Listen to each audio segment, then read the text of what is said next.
আসসালামু আলাইকুম রহমতুল্লাহি ওবরকাতুহু। সম্মানিত দর্শক, আপনারা অনেকে হয়তো জেনে গেছেন যে ডক্টর মোহাম্মদ ইউনূস বিডিআর হত্যাকাণ্ডের যে তদন্ত, এটি নতুন করে করার জন্য একটি কমিশন গঠন করে দিয়েছিলেন Fazlur Rahman commission. Major general Fazlur Rahman সাহেবের নেতৃত্বে গত কয়েক মাস ধরে বিডিআর হত্যাকাণ্ড বা পিলখানা হত্যাকাণ্ড নিয়ে যে ধোঁয়াশা ছিল, মানুষের মধ্যে যে ক্ষোভ ছিল, মানুষের মধ্যে যে এক্সপেকটেশন ছিল, যে সন্দেহ ছিল, অবিশ্বাস ছিল, এগুলোকে প্রশমিত করার জন্য একটি তদন্ত করার যে চেষ্টা যারা ফজলুর রহমান সাহেব করেছেন, এবং সেই তদন্ত প্রতিবেদন ইতিমধ্যে যেভাবে দাখিল করা হয়েছে এবং সেই তদন্তের মধ্যে যে সকল পয়েন্ট এসেছে, যা কিনা আগেই স্মরণ করা হয়েছিল, ধারণ করা হয়েছিল বা অনুমান করা হয়েছিল, সেগুলো এখানে একেবারে সিলচাপ্পর মেরে প্রতিষ্ঠিত করে দেওয়া হয়েছে। এবং সেখানে স্পষ্টতই এই হত্যাকাণ্ডের মাস্টার মাইন্ড বা হত্যাকাণ্ডের অ্যালাইড এলিমেন্ট, ইংরেজিতে কথাগুলো বলতে হচ্ছে, অ্যালাইড এলিমেন্টের আসলে ওভাবে বাংলায় বললে গুরুত্ব বোঝায় না। Allied element, master mind, allied force অথবা ক্লোজ অ্যাসোসিয়েট, যে নামেই ডাকেন না কেন, সেখানে জনাব সোহেল তাজকে মেনশন করা হয়েছে। সোহেল তাজকে আমাদের মুক্তিযুদ্ধের, মহান মুক্তিযুদ্ধের অন্যতম সংগঠক, মুক্তিযুদ্ধকালীন সময়ে যিনি প্রধানমন্ত্রীর দায়িত্ব পালন করেছেন প্রবাসী সরকারের, এবং বাংলাদেশের সমগ্র রাজনীতির ইতিহাসে যে কয়জন বরেণ্য এবং সম্মানিত ব্যক্তি আছেন, তাদের মধ্যে মরহুম তাজউদ্দিন সাহেব প্রধানতম, এবং সেই তাজউদ্দিন সাহেবের সন্তান হলেন জনাব সোহেল তাজ। সোহেল তাজ আমেরিকাতে লেখাপড়া করেছেন, তারপর একাধিকবার সংসদ সদস্য হয়েছেন আওয়ামী লীগ জামানাতে, আর সর্বশেষ যখন বিডিআর মিউটিনি হলো, সেই সময়টিতে তিনি স্বরাষ্ট্র প্রতিমন্ত্রীর দায়িত্বে ছিলেন। তিনি বলে থাকেন যে এই বিডিআর মিউটিনিটি যখন হলো তখন তিনি দেশের বাইরে ছিলেন। কিন্তু আওয়ামী লীগ বিরোধী যারা শক্তি, তারা সবাই প্রথম দিন থেকে বলার চেষ্টা করছেন, না ঠিক বলার চেষ্টা না, সরাসরি বলছেন যে সোহেল তাজ এই ঘটনার সঙ্গে জড়িত। যেভাবে তাপসের নাম আসছে, ব্যারিস্টার তাপসের নাম আসছে, যেভাবে জাহাঙ্গীর কবির নানকের নাম আসছে, মির্জা আজম সাহেবের নাম আসছে, একইভাবে জনাব সোহেল তাজ পরিপূর্ণভাবে তার দায় দায়িত্ব এড়াতে তো পারেনই না, তিনি এই ঘটনার সঙ্গে সরাসরি জড়িত। তিনি জানতেন এরকম একটি ঘটনা ঘটানোর জন্য তিনি কাজ করেছেন, তার বিচার হওয়া উচিত। আওয়ামী লীগের যারা বিরুদ্ধ লোকজন, তারা সবাই এই কথাগুলো বলার চেষ্টা করেছেন, এবং এটাকে ডিফেন্ড করার জন্য বা এটাকে এড়ানোর জন্য সেই সোহেল তাজ এ যাবৎকালে করেননি এমন কোনো কর্ম নেই। তিনি আওয়ামী লীগ ছেড়েছেন, তিনি মন্ত্রিত্ব ছেড়েছেন, এমপিগিরি ছেড়েছেন, আর গত 14 মাস ধরে শেখ হাসিনাকে তিনি যেভাবে ছোট করেছেন, আমার কাছে মনে হচ্ছে যে বাংলাদেশের জামাতের যারা লোকজন রয়েছে, বিএনপির যারা লোকজন রয়েছে, এভাবে আসলে শেখ হাসিনাকে কেউ ছোট করেনি। এমনকি ওই যে আমার ফাঁসি চাই, একজন রেন্টু, কি রেন্টু যেন রয়েছে, তাকে দিয়ে একটা বই লেখানো হয়েছিল বা তিনি নিজে লিখেছিলেন আমার ফাঁসি চাই। তো সেই রেন্টুও মূলত সোহেল তাজের মতো এতটা নির্মম এবং নিষ্ঠুর ভাষায় শেখ হাসিনাকে সমালোচনা করেনি। তো এই বিষয়গুলো নিয়ে তিনি এবং তার পরিবারের যারা লোকজন রয়েছেন, বিশেষ করে তার একজন বোন তাকে খুব সাহায্য করেছেন। তিনি মুজিব কাকু হিসেবে বিখ্যাত, আমেরিকাতে থাকেন, একটা বইও লিখেছেন, নেতা থেকে পিতা। তো সেই তারা দুজনে মিলে প্রাণান্ত চেষ্টা করেছেন শেখ হাসিনার বিরুদ্ধে একটা ন্যারেটিভ তৈরি করার জন্য, এবং তারা যে বিষয়গুলো বলার চেষ্টা করেছেন যে শেখ হাসিনা তাদের সঙ্গে সুষ্ঠু আচরণ করেননি, সঠিক আচরণ করেননি, এবং শেখ হাসিনা এবং তার পরিবার, সেই পরিবার অ্যাবসলিউটলি করাপ্টেড পরিবার। তারা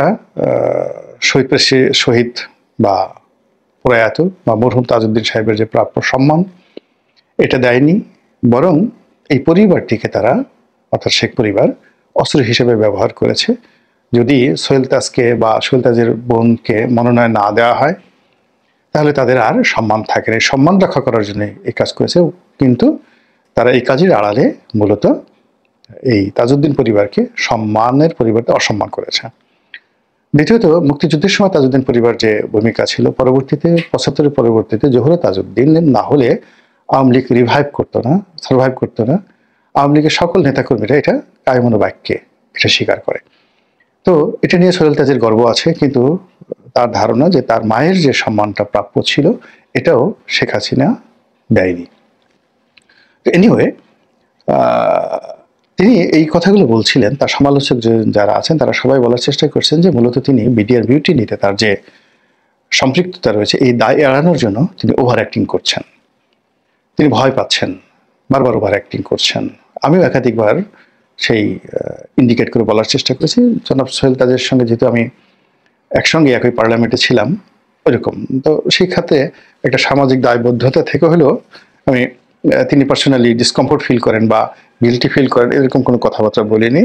আমি প্রাণান্ত চেষ্টা করেছি সবসময় তার সম্মান মর্যাদা অক্ষুণ্ণ রেখে কথা বলার জন্য বা কখনো কখনো তাকে প্রমোট করার জন্য। তো তিনি যে কাজই করে থাকেন, তিনি ডক্টর মোহাম্মদ ইউনূসের সঙ্গে দেখা করেছেন একাধিকবার, তিনি কিছু মুভমেন্ট করার চেষ্টা করেছেন, আওয়ামী লীগের বাইরে গিয়ে অনেক কিছু করার চেষ্টা করেছেন, কিন্তু শেষ রক্ষা তার তো হলো না। এই যে ফজলুর রহমান কমিশন, সেই ফজলুর রহমান কমিশনে তাকে যেভাবে জড়ানো হয়েছে তাতে মানুষের যে তার সম্পর্কে ধারণা ছিল বা সন্দেহ ছিল, সেই সন্দেহটা এখন রীতিমতো একটা ডকুমেন্টারি এভিডেন্স হিসেবে এখানে প্রমাণিত হলো।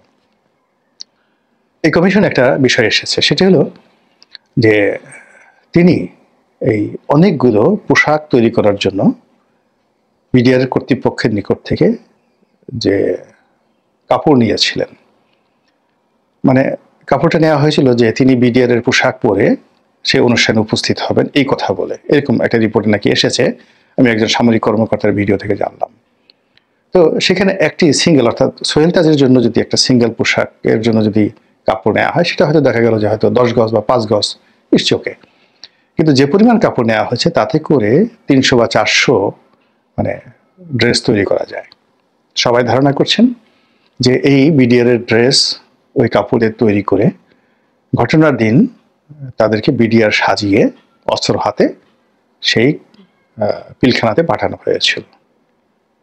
এটা একেবারে নতুন একটা অভিনব একটা জিনিস, যেটা অকল্পনীয় একটা বিষয়। মানে সবচেয়ে যে বড় হেটার রয়েছে, সমালোচক রয়েছে, সোহেল তাজের যে সকল হেটার রয়েছে, তারাও এই ধরনের কথা কখনো কল্পনাও করতে পারেনি তার বিরুদ্ধে বলার জন্য, কিন্তু সেই জিনিসটি এখন এই তদন্তের রিপোর্টে চলে এসছে।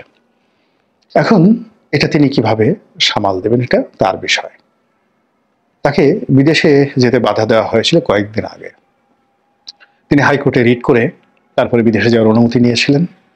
তখনই আমার মনে হয়েছিল যে ডাল মে কুছ কালা হয়। কিন্তু আমি একটা ব্যাপারে মানে এখানে আমার দুর্বলতা, সেটা হলো আমি মনে করেছিলাম যে এই তদন্ত রিপোর্টটি আর আলোর মুখ দেখবে না, আর ফজলুর রহমান সাহেব যে কমিশন করা হয়েছে তাকে প্রধান করে এই কমিশন সম্ভবত কাজ করতে পারছে না।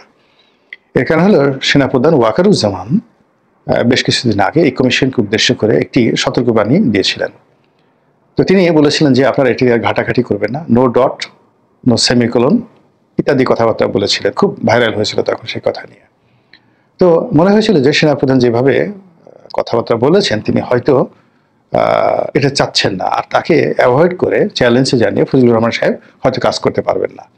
আর গত কয়েক মাস যাবৎ ফজলুর রহমান সাহেবের কোনো বক্তব্য আমি শুনতে পাচ্ছিলাম না। তো সেক্ষেত্রে আমার ব্যক্তিগতভাবে কিউরিওসিটি হয়েছিল যে আমি হয়তো একদিন ফজলুর রহমান সাহেবকে ফোন করব বা কথা বলবো, অথবা আমি একটা ফেসবুকে স্ট্যাটাস দেবো যে ওটার কি হলো। কিন্তু যখন এই রিপোর্টটা দেখলাম যে দেওয়া হয়ে গেছে এবং সেই রিপোর্টটা এখন রীতিমতো আলোড়ন সৃষ্টি করেছে, তখন যেটা মনে হলো যে ফজলুর রহমান সাহেব আসলে একটা জিদ ধরেছিলেন যে তিনি এটা করবেনই, তিনি মরে গেল সে করবেন, এবং সেই কাজটা তিনি করেছেন তার মতো করে। তো প্রকৃতির একটা নিয়ম আছে, যার যে বিপদ আসে সে কিন্তু সেই বিপদটা আগে থাকতে বুঝতে পারে। তো সোহেল তাজের যে একটা বিপদ আছে, এখন সারা কিন্তু মারা গেছেন, তারপরে তাপস দেশের বাইরে, এরপর নানক সাহেব দেশের বাইরে, তারপরে মির্জা আজম সাহেব দেশের বাইরে। তো সম্ভবত এখন বাংলাদেশে সোহেল তাজ আছে। সোহেল তাজ মধ্যে বিদেশে গিয়েছিলেন। তো তিনি যে সন্দেহ করে যে কাজগুলো করেছিলেন সেটা ঠিক আছে, কিন্তু তিনি সতর্ক হননি। তিনি বিদেশে না যাওয়ার পরিবর্তে বাংলাদেশে থাকার চেষ্টা করেছেন, এবং হি ওয়াজ ওভার কনফিডেন্ট যে যেহেতু তার সঙ্গে প্রধান উপদেষ্টার একটা ভালো সম্পর্ক রয়েছে, কাজেই তার বিরুদ্ধে কিছু একটা হবে না। কিন্তু এটা হলো যে শেখ হাসিনা চাইলেই তিনি ইচ্ছা করলে অনেকে উপকার করতে পারতেন না, আর চাইলেই অনেকে ক্ষতি করতে পারতেন না। এখন ডক্টর মোহাম্মদ ইউনূস চাইলেই অনেকে ক্ষতি করতে পারেন না, আর চাইলেও কাউকে তিনি উপকার করতে পারেন না। এই রাষ্ট্র একটা সিস্টেমে চলে এবং এখানে যে কোনো জায়গার থেকে যে কোনো মানুষ একটা কমপ্লেক্স তৈরি করে ফেলতে পারে। তো সেই দিক থেকে ফজলুর রহমান সাহেব যে কাজগুলো কর্ম করছিলেন তার একটা ইন্ডিকেশন ছিল যে সোহেল তাজ যেন বিদেশে যেতে না পারে। সম্ভবত এরকম একটা গোয়েন্দা রিপোর্ট ছিল। তার প্রেক্ষিতে যখন তিনি যেতে পারলেন না, তখনই আমাদের বোঝা উচিত ছিল বা সোহেল তাজের বোঝা উচিত ছিল ডালমেকুজ কালা হায়। তো তিনি এটাকে একটা অর্ডিনারি ঘটনা মনে করেছেন। আমরা সারা দেশের মানুষ ছি সোহেল তাজের মতো একটা মানুষকে যেতে দেওয়া হলো না। আবার অনেকে চিৎকার করে বলেছেন যে এত দালালি করে লাভটা হলো কি, এত যমুনার সামনে গিয়ে বারবার মাথা নুয়ে বা ডক্টর মোহাম্মদ ইউনূসের সামনে গিয়ে তাকে কিভাবে ব্যায়াম করতে হবে সেই জিনিসগুলো তাকে শিখিয়ে তোমার লাভটা হলো কি, এরকম নানা কথা এরকম বলেছে। তারপর তিনি লন্ডনে গেলেন, না আমেরিকাতে গেলেন, এবং সেখান থেকে আবার তিনি বাংলাদেশে ফেরত আসলেন। এখন কোথায় আছেন আমি জানি না। তিনি যদি দেশে থাকেন তাহলে এই যে রিপোর্ট, এই রিপোর্টের প্রেক্ষিতে তাকে নিয়ে কী হয় এটা এখন একটা দেখার বিষয়। তবে এখানে একটা জিনিস আমি বলি, পাপ এমন একটা বিষয়, এটা আপনি যে কোনো ফর্মই করেন না কেন এটা আপনাকে ভোগাবে।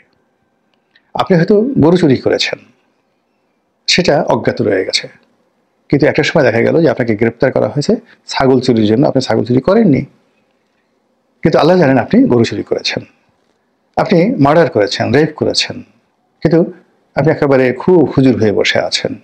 এমন একটা সময় দেখা গেল যে রাস্তাতে যাচ্ছেন, পকেট মার করে লোকজন ধরে এসে আপনাকে গণপিটুনি দিয়ে মেরে ফেললো। লোকজন আফসোস করলো, হায় আল্লাহ, এত বড় বুজুর্গ ব্যক্তি, কিন্তু আপনি যে গোপনে গোপনে এই কাজগুলো করেছেন, এটা প্রকৃতি ছাড়ে না, মানে পাপ কখনো বাপকেও ছাড়ে না। তো সেদিক থেকে এখন আমাদের এই বাংলায় অনেক আশ্চর্যজনক ঘটনা ঘটছে। অনেকে দুর্ভোগ দুর্দশার শিকার হচ্ছেন, কিন্তু আপাত দৃষ্টিতে মনে হচ্ছে খুব ভালো মানুষ। কেন এগুলো হচ্ছে? কিন্তু আমি বিশ্বাস করি যে না, সে যে দুর্ভোগ দুর্দশার মধ্যে পড়েছে তার গোপন কর্ম আছে, ভালো কর্ম আছে। অনেকে বলে না যে আল্লাহ পরীক্ষার জন্য এই কাজ করছেন, কিন্তু না, এটা ঠিক না। বাস্তবতা হলো যে একজন চিন্তা চেতনায় কর্মে ভালো মানুষ, আল্লাহর গ্যারান্টি ফ্রম অলমাইটি আল্লাহ, দুনিয়া এবং আখিরাতে তার জন্য মন্দ কিছুই ঘটতে পারে না, কিচ্ছু ঘটতে পারে না। দ্বিতীয়ত হলো যে আপনি তখনই নিজেকে মুমিন মনে করবেন, মুত্তাকিন মনে করবেন, আপনার ইবাদত কবুল হয়েছে মনে করবেন, যখন আপনার দৈনন্দিন জীবনে 3টা সমীকরণ থাকে। গতকালকের চাইতে আজকের দিনটা আপনার ভালো যাবে, আর আপনার মনের মধ্যে দৃঢ় বিশ্বাস থাকবে আজকের দিনের চাইতে আগামী দিনটি আপনার জন্য ভালো যাবে। এই বিশ্বাসটা যতদিন পর্যন্ত না হবে এবং এই ঘটনাগুলো না ঘটবে, অর্থাৎ এভরিডে দেখবেন যে গতকালের চেয়ে আপনার দিনটা অবশ্যই ভালো হয়ে গেছে। তো এরকম যখন আপনার জীবনে ধারাবাহিকভাবে ঘটতে থাকে, তখনই you are in the right পথ, হেদায়েত প্রাপ্ত। কিন্তু আমাদের এই সমাজে এখন এই গত 14 মাসে সব তোলপাড় করা ঘটনা একটার পর একটা ঘটে যাচ্ছে, এবং সেই ঘটনায় এই সোহেল তাজের প্রসঙ্গে এলো। দ্বিতীয়, সাংবাদিক মুন্নি সাহার নাম নাকি আসছে সেখানে। মুন্নি সাহা এটিএন বাংলাতে ছিল, দেশের খুব নামকরা সাংবাদিক, একটা সময় খুব প্রভাবশালী ছিল।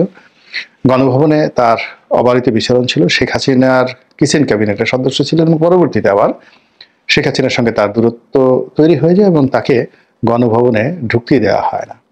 তিনি অনেকগুলো বিতর্ক তৈরি করেছেন, বিডিআর মিউটিনি নিয়ে যে রিপোর্টগুলো করেছেন ওগুলো নিয়ে যথেষ্ট আলোচিত হয়েছে, সমালোচিত হয়েছে। তারপর ওই যে রেশমা কাণ্ড যেটা হয়েছে, সাভারে যে একটা ভূমিধস হলো, বিল্ডিং ভেঙে পড়লো, ওর পর থেকে যে রেশমা কাণ্ড, সেটা নিয়ে মনীষার একটি প্রতিবেদন যথেষ্ট বিতর্ক তৈরি করে ফেলেছিল। এরপরে তার বিরুদ্ধে দুর্নীতি মামলা চলছে, তার কয়েকশো কোটি টাকার ব্যবসা বাণিজ্য আছে, ব্যাংকে শত শত কোটি টাকার লেনদেন, এগুলো আমরা শুনছি। কিন্তু অজ্ঞাত কারণে মনীষাকে একবার ধরা হয়েছিল কারণ বাজার থেকে, আবার তাকে ছেড়ে দেওয়া হয়েছে।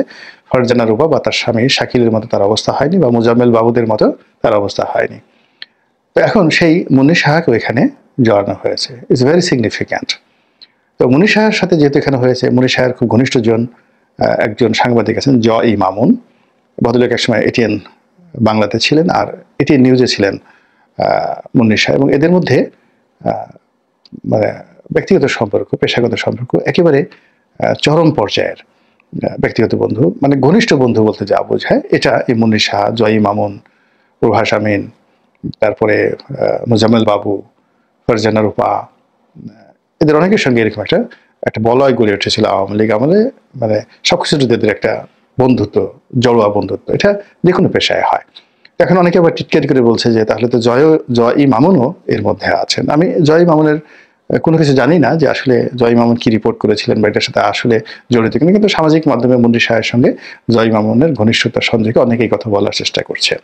তো পুরো এই যে ইলেকশন সামনে, বেগম যে অসুস্থ, তারেক যে আসবেন কি আসবেন না, আজকে রাতে আসবেন, এরকম কথাবার্তা যখন খুব প্রবল, তার সঙ্গে সঙ্গে এই রিপোর্টটা একটার পর একটা, মানে সরকার রীতিমতো বোম ফেলছেন। মানে এই রিপোর্টটা এখনই হলো, এটা তো 7 দিন আগে হতে পারতো। ঠিক যখন বেগম জিয়া অসুস্থ, যখন তারেক রহমান সাহেব আসবে, তখন এরকম একটা রিপোর্ট হলো, এবং এই রিপোর্ট নিয়ে এখন কিন্তু বাংলাদেশের সামাজিক মাধ্যম এবং মূলধারার গণমাধ্যমে ব্যাপক আলোচনা হচ্ছে, এবং সেই আলোচনার যে প্র্যাকটিক্যাল বাস্তবায়ন, সেই বাস্তবায়নটা কেমন হয় সেটাই এখন দেখার বিষয়।